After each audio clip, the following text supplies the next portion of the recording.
Hoy nos corresponde presentar a la doctora Silvina Farda, de Tucumán, Argentina. La doctora Silvina, vamos a hacer una pequeña reseña muy sintética sobre la doctora. La doctora Silvina Farda es doctora en ciencias en bioquímica de la Universidad de Tucumán. Es investigadora principal en ingeniería de los alimentos y biotecnología del Centro de Referencia para Lactobacilos, Centro Científico Tecnológico CONICET, NOAC-Sur. Se desempeña como responsable del laboratorio de proteómica de CERELAC, coordinadora del laboratorio de patógenos tipo 2 y supervisa el laboratorio de análisis especiales del centro. Bueno, acá dice HPLC y GC, que quiere decir, bueno, de las técnicas que se emplean. Posee una sólida formación en microbiología y bioquímica de proteínas con más de 30 años de experiencia en investigación básica y aplicada.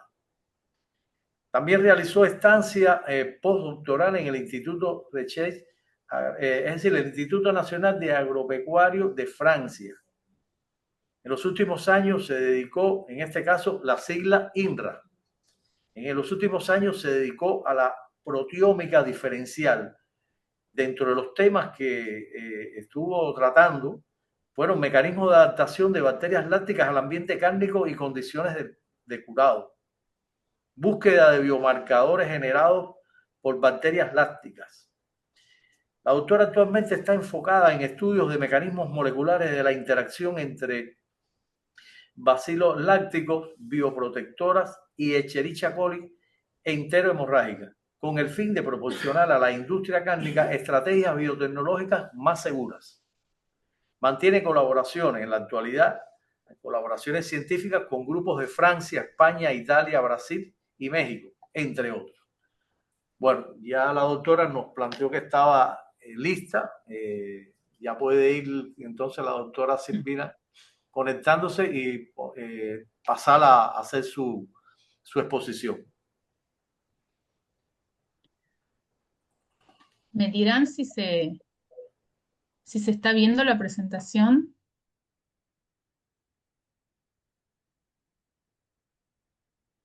¿Estoy compartiendo o no? Sí, sí, sí. Sí, sí, Sí, ahora sí. perfecto. Buenos días. Antes que todo, quisiera agradecer la invitación a contribuir con nuestro tema de trabajo para este seminario y para mí es muy gratificante, la verdad, formar parte de este grupo CITED. He aprendido muchísimo en este tiempo, así que muchas gracias y gracias Cristina por involucrarme y por hacerme partícipe, la verdad. Es un placer. Hoy quería compartir con ustedes un trabajo, un estudio de investigación que ha culminado con la tesis de Lucía Cisneros hace un año ya, y se trata de un estudio en donde queríamos comprobar que las bacterias lácticas podrían ser una estrategia para actuar contra los biofilm o las biopelículas generadas por Escherichia coli en superficies de procesamiento industrial relacionado a la industria alimentaria, especialmente cárnica. Entonces, a modo de introducción, me gustaría que recordemos un poco que las enfermedades de transmisión alimentaria, que se definen como un incidente en donde dos o más personas presentan una enfermedad debido al consumo de un mismo alimento, y que lejos de erradicarse, están en aumento estas enfermedades de transmisión alimentaria y significan un real problema de salud pública a nivel mundial con un alto impacto económico. Estas enfermedades se dividen de acuerdo al agente etiológico en intoxicaciones alimentarias o en infecciones alimentarias. Las intoxicaciones se deben a la presencia de toxinas preformadas u otros elementos etiológicos inertes en el alimento. Y las infecciones se denominan infecciones cuando el agente etiológico es ya sea un parásito, un hongo, una bacteria o un virus. Estas enfermedades son prevenibles, pero evidentemente es un trabajo colaborativo entre distintos actores como los sistemas de vigilancia, los organismos reguladores y la educación del consumidor. Entre los patógenos emergentes y reemergentes que están produciendo estas enfermedades, se destaca el patógeno que nos reúne en este CITE de Escherichia coli enterohemorrágica. Ustedes saben que Escherichia coli enterohemorrágica forma parte es un subgrupo de las productoras de toxina Shiga, que presentan una gran variabilidad y que además de producir toxina, por supuesto, presentan otros factores de virulencia que van a determinar la gravedad de la enfermedad que producen. Sabemos que las vías de transmisión son diversas, especialmente desde el hospedador natural, que es el bovino, hacia los alimentos o de persona a persona o directa del del animal al ser humano. Esta infección tiene una dosis infectiva muy baja, se necesitan con 100 células por gramo de alimento, ya es suficiente para producir la enfermedad, de manera que es un problema realmente importante, sobre todo para nuestro país, ya que una de las consecuencias más graves de esta infección es el síndrome urémico hemolítico, que la situación en Argentina es bastante crítica, ya que tenemos aproximadamente en general a lo largo de estos años 300 casos de síndrome urémico hemolítico, sobre todo en niños menores de 5 años. Y lo peor del caso es que actualmente no hay un tratamiento específico, si bien hay muchas líneas de investigación y con avances muy importantes en este aspecto. Entonces, entre los factores de virulencia que conocemos del patógeno de interés, existen varios muy estudiados, especialmente la toxina, la isla de patogenicidad, los lóculos de adhesión y agregación, el plásmido O157, pero en este caso nos vamos a centrar en los otros factores que son considerados también de virulencia, cómo es la adhesión y la producción de biopelículas por este patógeno. Vamos a definir qué son las biopelículas para introducirnos un poquito más en el tema. Son agregados de microorganismos en los que las células se adhieren entre sí y a una superficie y están embebidas en una matriz de producción propia, polimérica, formada por azúcares, proteínas e incluso DNA, que proporcionan adhesividad, cohesión y le dan ciertas ventajas, bastantes ventajas de supervivencia a este microorganismo, como la resistencia de secación, a las altas temperaturas, a la luz UV, a los antibióticos y a la llegada también de desinfectantes, por ejemplo. Y también favorece el intercambio horizontal de material genético en estas circunstancias para que promueve la evolución y la diversidad genética de estos microorganismos. Entonces, todas estas circunstancias pueden incrementar la capacidad de supervivencia de las células en estado sésil o formando biopelículas. Es por eso que en la industria cárnica, por ejemplo, en la superficie de procesamiento, la formación de biofilm de Escherichia coli puede ser un real problema y un factor de contaminación posterior de los alimentos. Como ustedes saben, las biopelículas pueden contaminar a posteriori el alimento y ser otro foco de contaminación.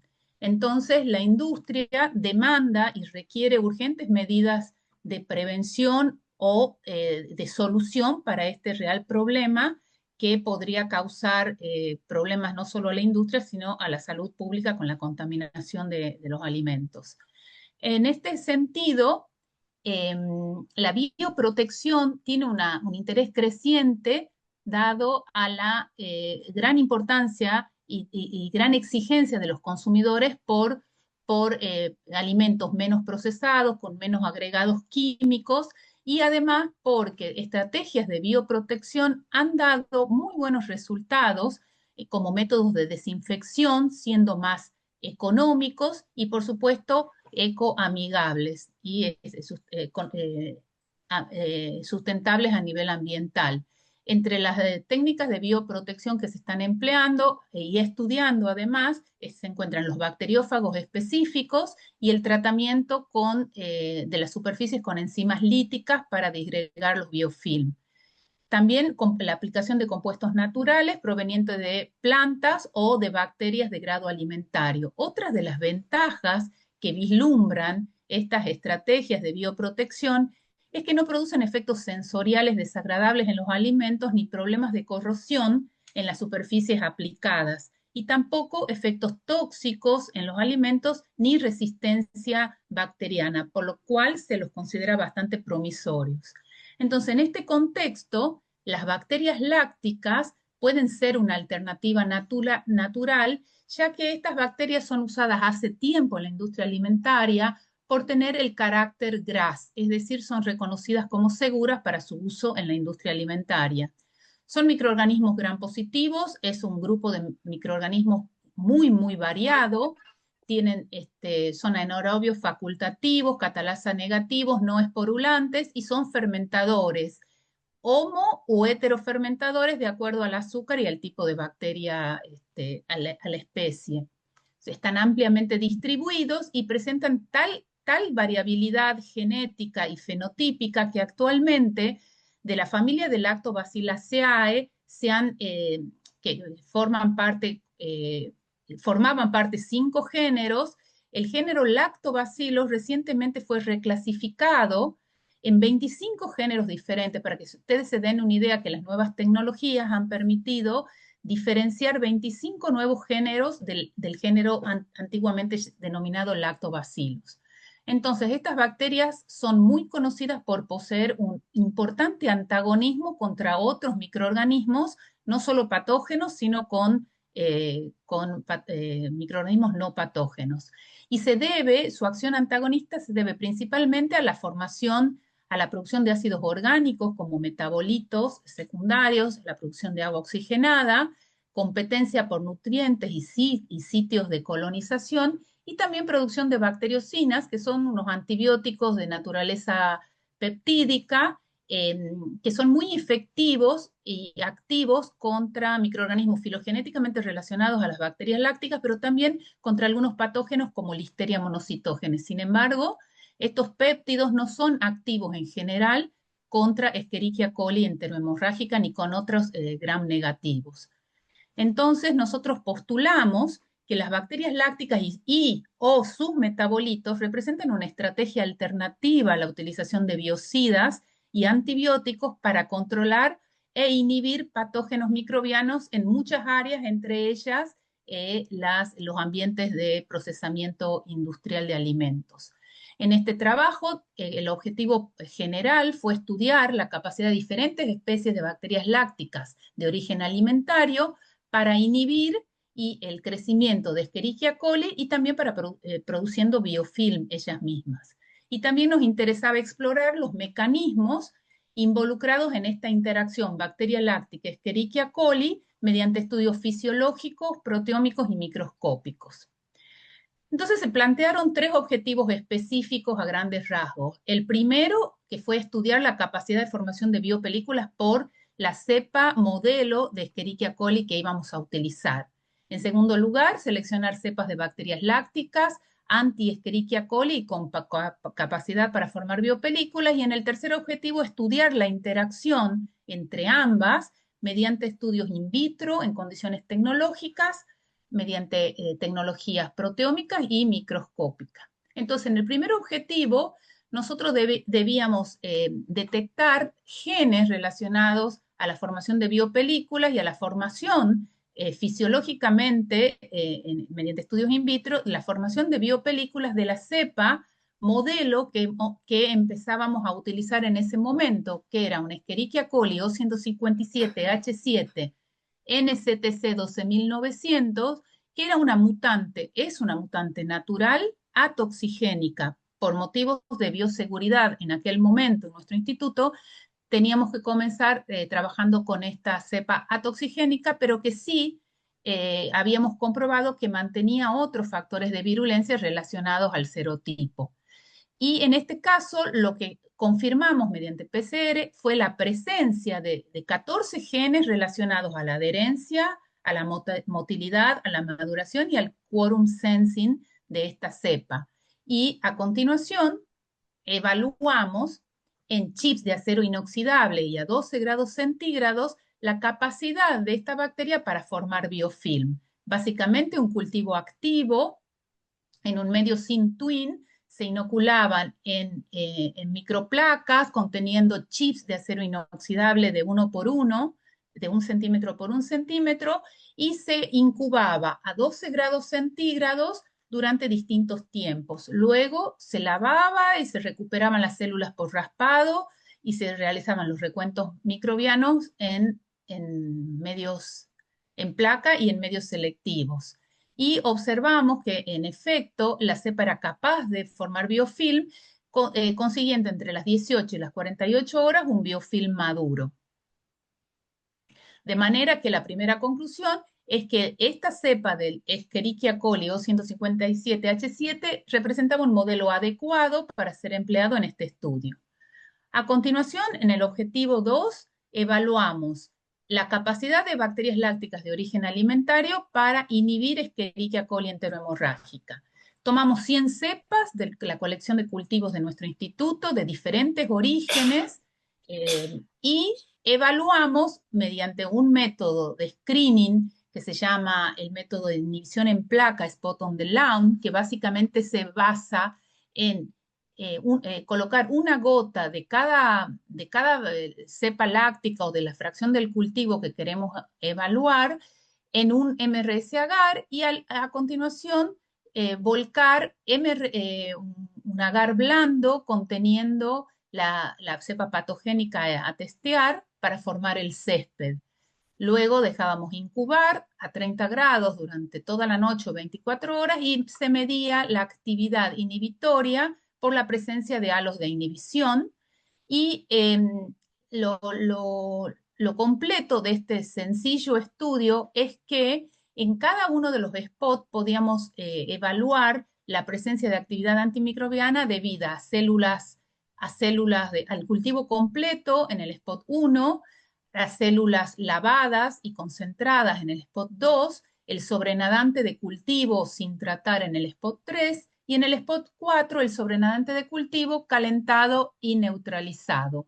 El spot 5 era un control de ácido láctico al 4%, en donde detectábamos la actividad inhibitoria como control positivo. De acuerdo a la medida del halo, detectábamos, hacíamos la semicuantificación de la capacidad antimicrobiana de cada una de las cepas. En general, obtuvimos que 37 cepas de las 100 presentaron actividad antagonista alta, como podemos ver aquí en la figura A, en Lactobacillus plantarum y Pediococcus pentosaceus. 56 presentaron una actividad intermedia, a modo ilustrativo en la figura B, y 7 no presentaron actividad. Y otra de las cosas que observábamos, que solo en los spots 1 y 2 se encontraba la actividad inhibitoria, presentando un patrón similar en todas las cepas con actividad. Es decir, se necesitaban células intactas y viables para observar la actividad inhibitoria, y los sobrenadantes de cultivo no presentaron actividad, ya sea tratados o no tratados.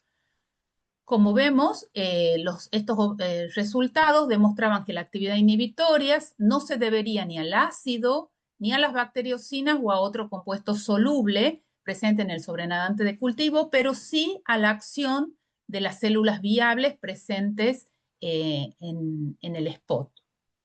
Acá vemos más o menos el grado de actividad inhibitoria de todas las especies analizadas, observando que Lactobacillus plantarum, curvatus y Pediococcus acidilactici presentaban las actividades más importantes anti-Escherichia coli.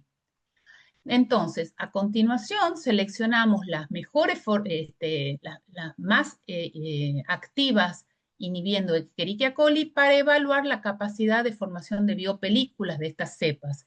En este caso, a modo de screening, utilizamos cubetas de policarbonato y usamos la tinción de las biopelículas con cristal violeta para evaluar la capacidad formadora de biofilm de estas cepas. Básicamente se colocaba un cultivo activo en MRS sin twin 80 de cada cepa láctica, se incubaba, se descartaba y se lavaba y luego se teñía con cristal violeta para luego recuperar el colorante en una solución alcohólica y medir la absorbancia. De acuerdo al tipo de absorbancia, se dividían en no productoras de biofilm, débilmente productoras, moderadas o fuertes, cuando la absorbancia era mayor a 0,95.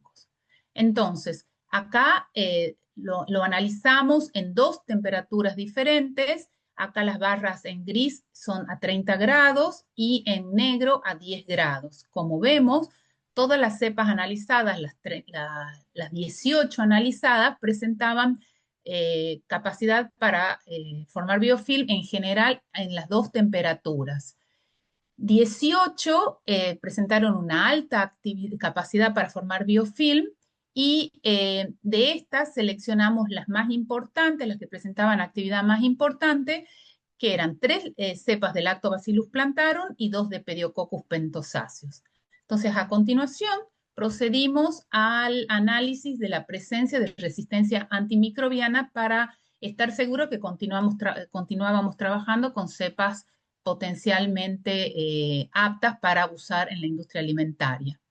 Entonces, en la evaluación de la susceptibilidad a antimicrobianos, utilizamos el método de microdilución, que es el aceptado por las normas ISO, y observamos que todas las cepas fueron sensibles a cloranfenicol, eritromicina, gentamicina, kanamicina, clindamicina y streptomicina, mientras que todas fueron resistentes a ampicilina y a tetraciclina, y 2 pediococcus fueron resistentes a kanamicina.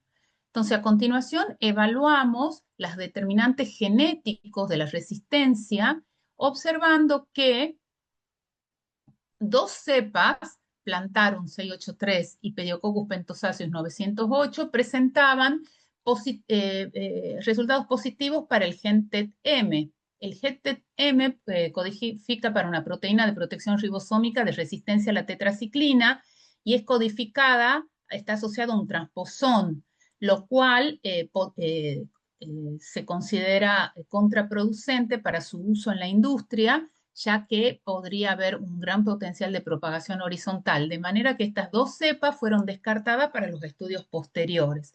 Entonces quedamos con 3 cepas, 2 Lactobacillus plantarum y un Pediococcus pentosaceus. Entonces, a continuación, o sea, como resumen, podemos decir que de entre las 100 cepas lácticas estudiadas se seleccionaron 3 que presentaron alta capacidad para inhibir E. coli, ser fuertes formadoras de biopelículas en superficies inertes a 2 temperaturas, a 10 y a 30 grados, y ausencia de determinantes genéticos de resistencia a antibióticos. Entonces, a continuación, en el objetivo 3, comenzamos a estudiar in vitro la interacción entre las bacterias lácticas seleccionadas y Escherichia coli en condiciones tecnológicas. Elegimos para evaluar el efecto inhibitorio de la formación de biofilm mediante 3 estrategias que simulaban potenciales circunstancias de coexistencia en la realidad de ambos microorganismos. Mediante competencia, cuando ambas cepas llegan simultáneamente a la superficie inerte a formar el biofilm, la exclusión cuando el biofilm de bacteria láctica está previamente formado y recién arriba el patógeno, y desplazamiento, por el contrario, el biofilm del patógeno está ya establecido y a posteriori arriba la bacteria láctica. Se seleccionaron chips de acero inoxidables como superficie inerte, el medio cárnico, que es un jugo de cárnico que lo usábamos para el crecimiento de las bacterias como medio de cultivo, y 12 grados centígrados porque nos acercábamos un poco más a las condiciones tecnológicas usadas en la industria de procesamiento de alimentos. El tiempo total del ensayo duraba 48 horas y los biofilm en las distintas condiciones se recuperaban por sonicación de los chips y recuentos microbianos en medios selectivos. ¿Qué resultados obtuvimos en estas 3 estrategias?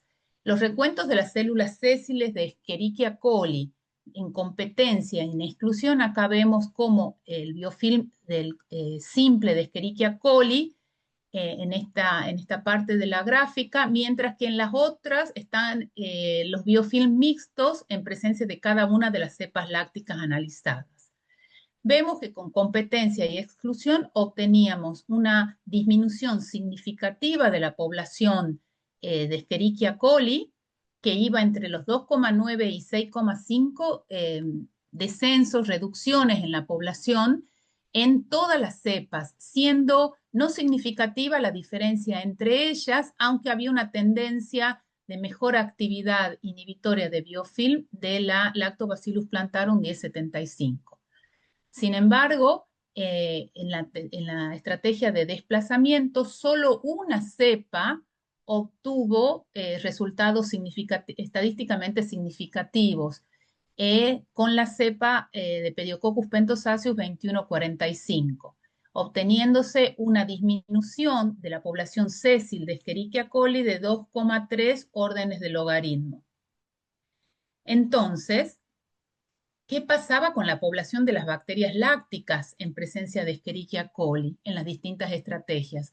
Acá observamos en las figuras la presencia del film simple de la bacteria láctica y el biofilm con la Escherichia coli. Como vemos, en competencia y exclusión no hubo diferencias significativas en la población del biofilm simple o mixto con todas las cepas.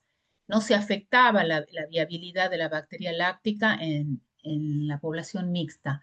Y en el desplazamiento sí obtuvimos una disminución de la población láctica cuando se incubaba Lactobacillus plantarum 1482 con la Escherichia coli.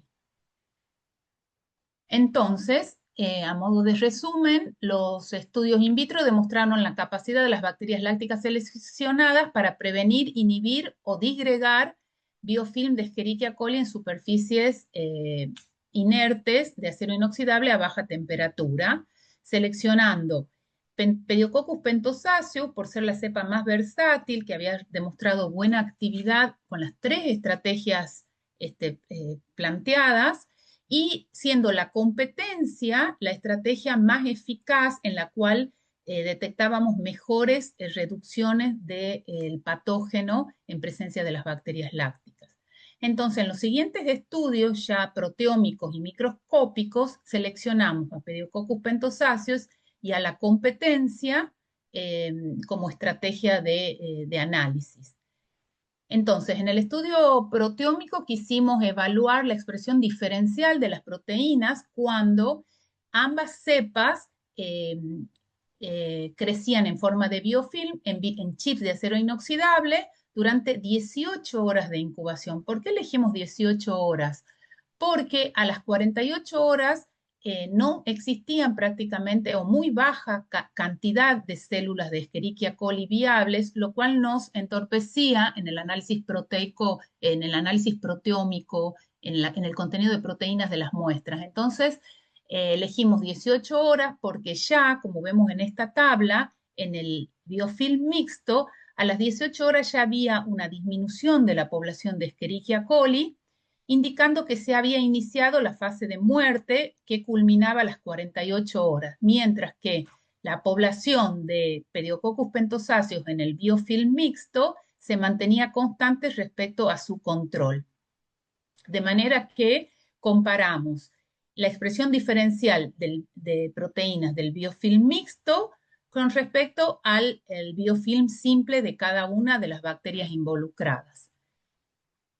Entonces, mediante ruptura celular obteníamos el proteoma por sonicación, concentrábamos las proteínas por electroforesis monodimensional y la enviábamos al CQV en Buenos Aires para que ellos trataran la muestra y esa mezcla de péptidos era sometida a un análisis de nano-HPLC acoplado a espectrometría de masa utilizando Orbitrap.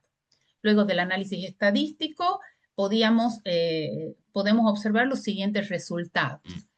Del proteoma, analizamos ambos proteomas, el de Pediococcus pentosáceos y de Escherichia coli por separado. Pudimos identificar 346 proteínas de la bacteria láctica y 371 de Escherichia coli, las cuales representaban un 20% y un 7% del proteoma de referencia respectivamente.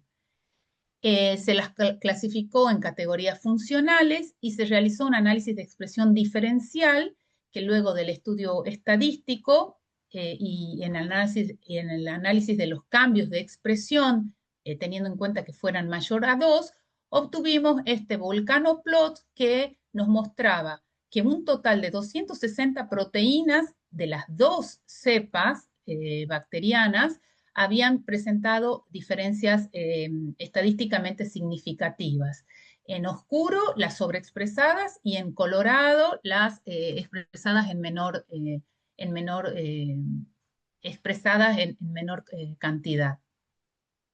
Primero vamos a hacer el análisis del proteómico de Pediococcus pentosáceos. 162 proteínas en total expresadas diferencialmente fueron obtenidas en este estudio, de las cuales un 96% estaban sobreexpresadas, es decir, 156 proteínas presentaron mayores cantidades de expresión cuando estaba presente en el biofilm junto con la Escherichia coli, respecto a cuando crecía como biofilm simple la bacteria láctica. Estas fueron asignadas a 17 categorías funcionales, destacándose sobre todo traducción de proteínas, metabolismo de aminoácidos, de nucleótidos, carbohidratos y producción de energía. Y solo un 4% de esas proteínas, que correspondían a 13, fueron inhibidas, fueron diferencialmente inhibidas.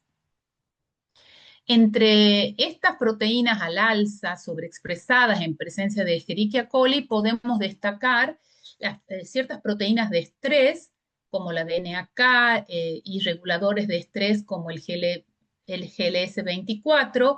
Esto nos estaría indicando que la sobreexpresión de estas proteínas hacía más fuerte la resistencia al estrés generado por las condiciones antagónicas de la presencia del patógeno.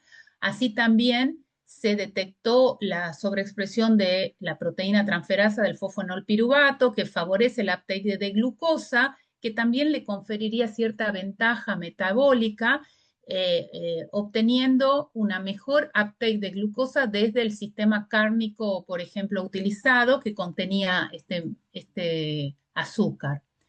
La sobreexpresión de fosfogliceromutasa, lactato deshidrogenasa y piruvato oxidasa indicarían que hubo una mayor actividad sobre azúcares presentes con la producción final de una mayor cantidad de ácidos láctico y acético, que sería otro factor antagónico contra Escherichia coli.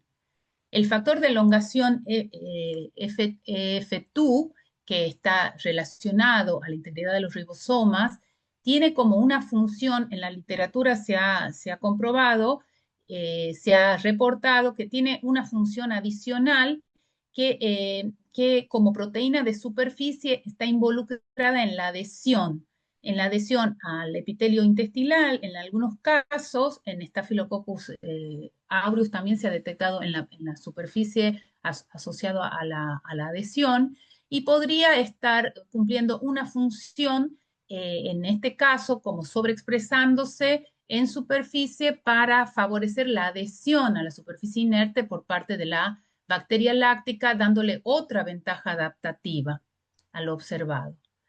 Acá en el análisis de interacción, como ustedes saben, las proteínas no actúan solas, sino en interacción. Acá en este mapa podemos ver que cada nodo corresponde a una de las proteínas expresadas en forma diferencial, las con halo azul, las sobreexpresadas, y las con halo rojo en distinto grado, las expresadas en menor cantidad. Y podemos observar cómo en esta zona hay una marcada interacción cuyos vectores que unen los nodos tienen distinto grosor de acuerdo a la fuerza de interacción comprobada por distintos enfoques.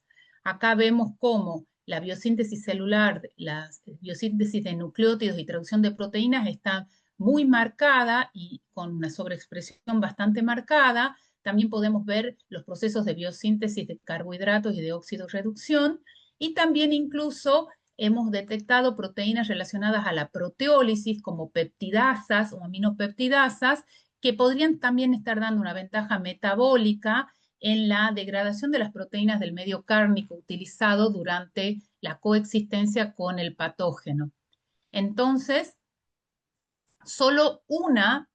hay muy pocas proteínas reprimidas en este mapa. Podemos ver con una gran represión de 500, con un cambio de expresión de más de 500 veces, la translocasa. La translocasa es una proteína que se encarga de traslocar hacia la célula adentro y hacia afuera de la célula distintos tipos de proteínas, lo cual,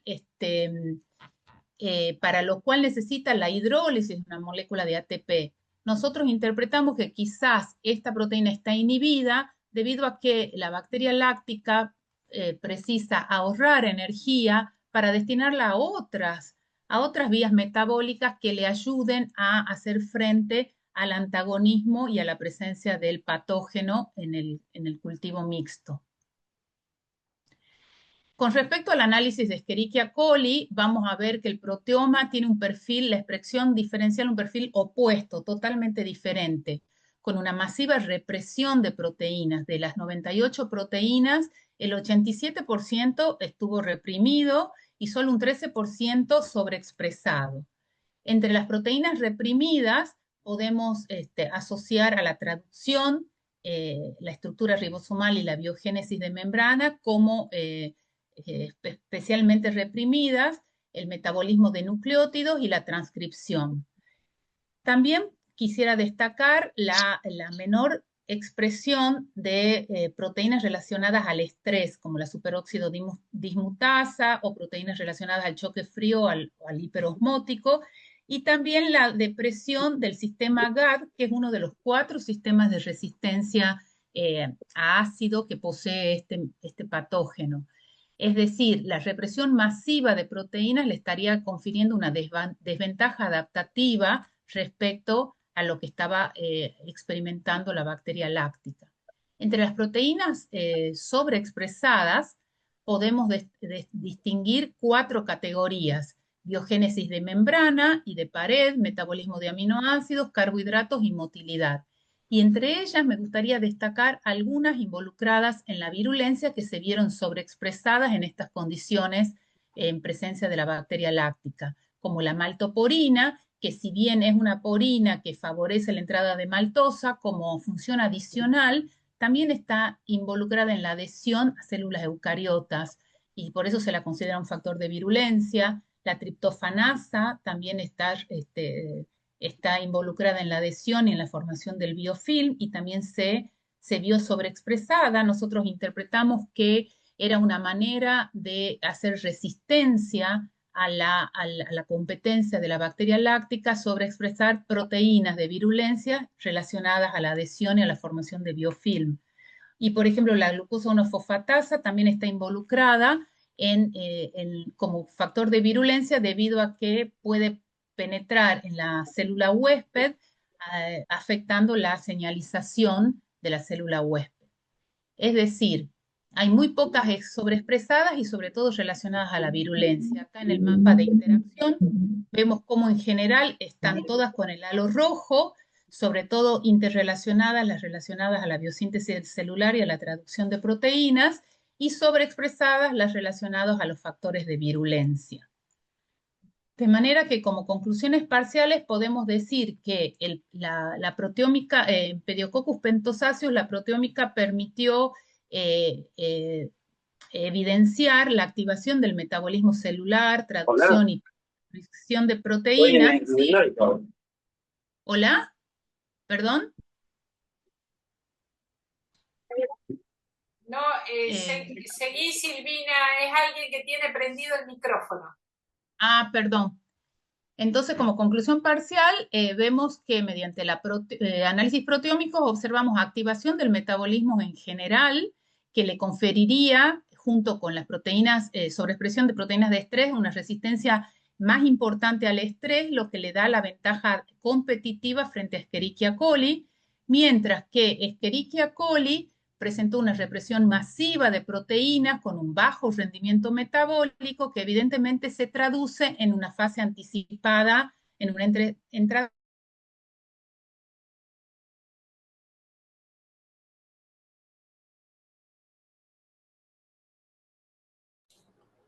Hola, Silvina.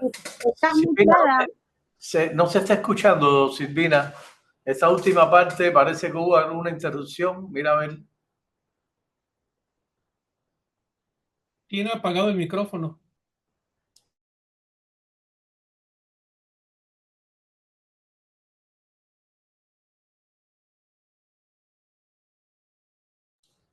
Silvina, ¿me escuchas, por favor? Ahora sí, ahora sí. Ah, bien. Perdón. ¿Puedes continuar? ¿Puedes continuar? Perfecto.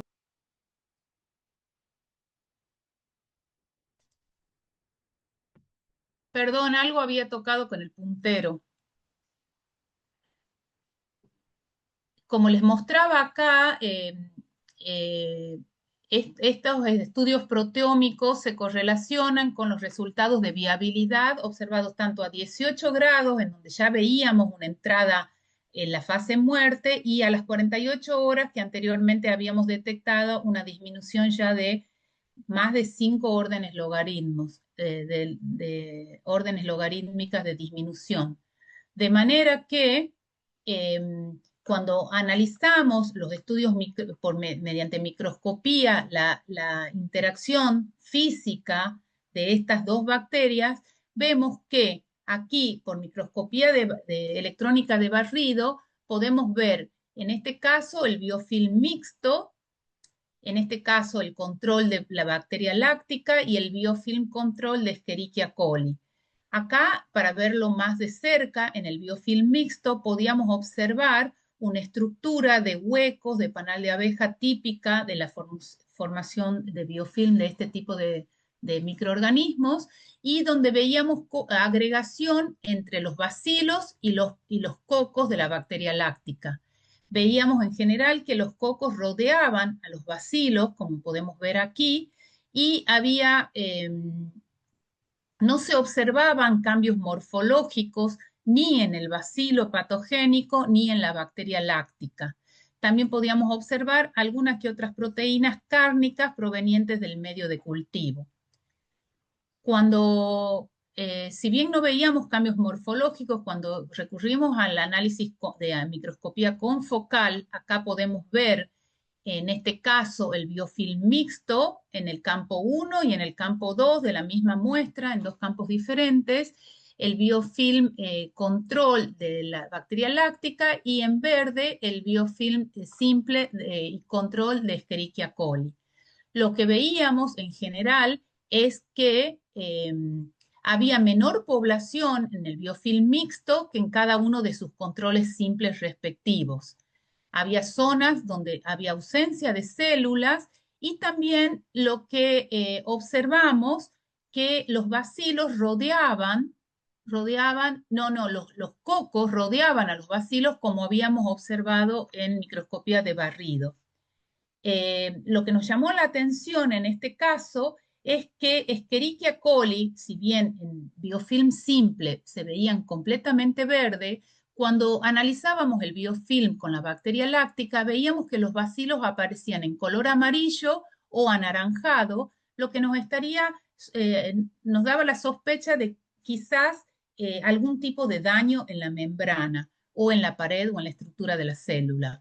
Para eso, para corroborar esto, realizamos una tinción vivas muertas, que es una tinción por fluorescencia, en donde el fluorómetro Cito 9 tiñe las células vivas de color verde, y el ioduro de propidio solo es capaz de entrar a las células dañadas, que las tiñe de rojo. Y en efecto, aquí con el filtro color rojo, veíamos que la mayor parte de las células dañadas eran bacilos, aunque también podíamos observar algunos cocos. Y en conclusión, podemos decir que la presencia de la bacteria láctica generaba una interacción física con la bacteria patogénica, produciendo una estrecha relación que quizás con liberación de algunas enzimas líticas, hidrolíticas como peptidoglicana hidrolasas, que las nombro porque la hemos detectado en estudios recientes con otra becaria doctoral, y que evidentemente junto quizás a otros factores solubles están produciendo el daño en la estructura de la bacteria patogénica, el daño y la muerte que luego corroboramos en los ensayos fisiológicos y tecnológicos. De manera que ya no los canso más, ya estoy terminando, como conclusión general, la verdad que es un trabajo pionero porque es por primera vez que se estudia la interacción entre una bacteria láctica y un patógeno en biofilm en condiciones de bajas temperaturas y en superficies de acero inoxidable. Además, de acuerdo a los resultados obtenidos, podemos proponer que la inhibición del biofilm de Escherichia coli por la bacteria láctica constituye una combinación de eventos que van desde la competencia por sitios de adhesión a la superficie o por nutrientes, la mejor adaptación de las bacterias lácticas a las condiciones de cultivo y a una interacción física entre las células durante el crecimiento en el biofilm mixto. La verdad que son resultados alentadores, ya que cepas de origen alimentario podrían aplicarse con relativo bajo costo para reducir la incidencia de Escherichia coli en las instalaciones de procesamientos de alimentos y ser adoptados quizás por la industria alimentaria. Como proyecciones nos proponemos evaluar todo lo obtenido, pero con cepas productoras de toxina para corroborar que los efectos son similares. También nos interesa evaluar el efecto sinérgico de la otra cepa, de dos cepas que han obtenido muy buenas actividades anti-Escherichia coli, el Lactobacillus plantarum 1075 y el Pediococcus estudiado en este trabajo. Y también realizar estudios tecnológicos en planta a fin de evaluar la metodología más eficiente de aplicación de estos cultivos bioprotectores. Parte de los estudios ya han sido publicados en 2 papers y estamos redactando un tercero con toda la parte proteómica y de análisis de compuestos solubles que no he tenido tiempo de exponerles en esta oportunidad. Y también quisiera agradecer especialmente a Lucía Cisneros, que es la hacedora principal de todos los ensayos, al doctor Yantorno, su codirector, y a los doctores Saavedra, Minac y Rodríguez por sus aportes con biología molecular y resistencia antimicrobiana, Diego Plopper con la microscopía confocal, a Diego Serra por sus aportes académicos en relación a Escherichia coli y el biofilm, y a la doctora Silvia Moreno y Pia Balaco, con quienes colaboro hace bastante tiempo en una muy fructífera relación que nos ayudan muchísimo en los análisis proteómicos. Y este trabajo subvencionado por CONICET y FONSIP. Muchísimas gracias por la atención y estoy dispuesta a contestar cualquier inquietud.